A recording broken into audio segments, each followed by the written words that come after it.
Hi everyone, today I'm going to be doing something a little bit different. I am going to be going through this PowerPoint with you that I made. As you can see, we're talking about the scientific revolution, and this is important in history because it was a time period in history. So there is kind of a bit of science in this lesson if you're into that. It can be fun, mixing other things with history. I think everything that happened really is from history. So anyways, let's get into it. All right, so the scientific revolution. So it is defined as a series of events that mark the beginning of modern science during the early modern period when developments in math, physics, astronomy, biology, and chemistry transformed the views of society about nature. So it was in Europe during the end of the Renaissance, and it continued until the late 18th century. So some causes were, I don't know why I keep saying that. Some causes were, in the Middle Ages, there wasn't an emphasis on science, but basically the scientific revolution was right after the Middle Ages. They ran into technical problems like how much weight can a ship hold, and this encouraged scientific thinking. The invention of the telescope, microscope made scientific discoveries possible, and then the invention of the printing press helped spread these ideas faster. So math helped also and was seen as a key to navigation, military science, and geography. So all these guys are super important. They were great mathematicians who believed that the secrets of nature were written in the language of math. So most of these inventions that we're going to go through in the PowerPoint were named after people who found them. So now we're going to go over some scientific breakthroughs. So inventions, not really inventions, just kind of like knowledge that people found out after studying science. So the Ptolemaic system.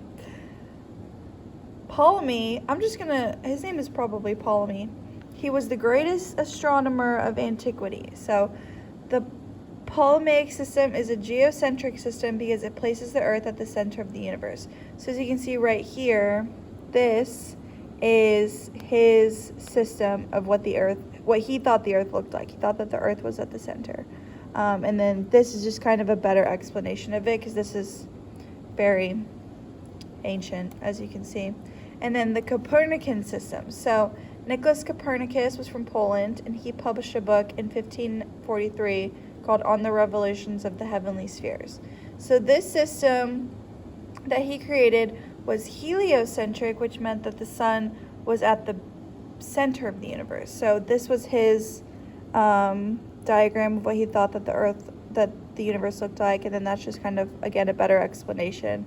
And then Johannes Kepler took this a step further, and he used astronomical data to arrive at his laws of planetary motion. He also found that the circles weren't actually circles, and they were egg-shaped, and he disproved the Ptolemaic system.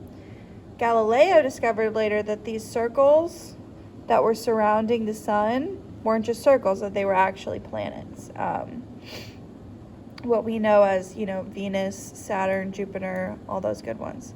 So this is Isaac Newton, him. He is just looking off into the distance in this photo. I think it's a great photo of him. He was born in 1642 and went to Cambridge, where he was then a math professor.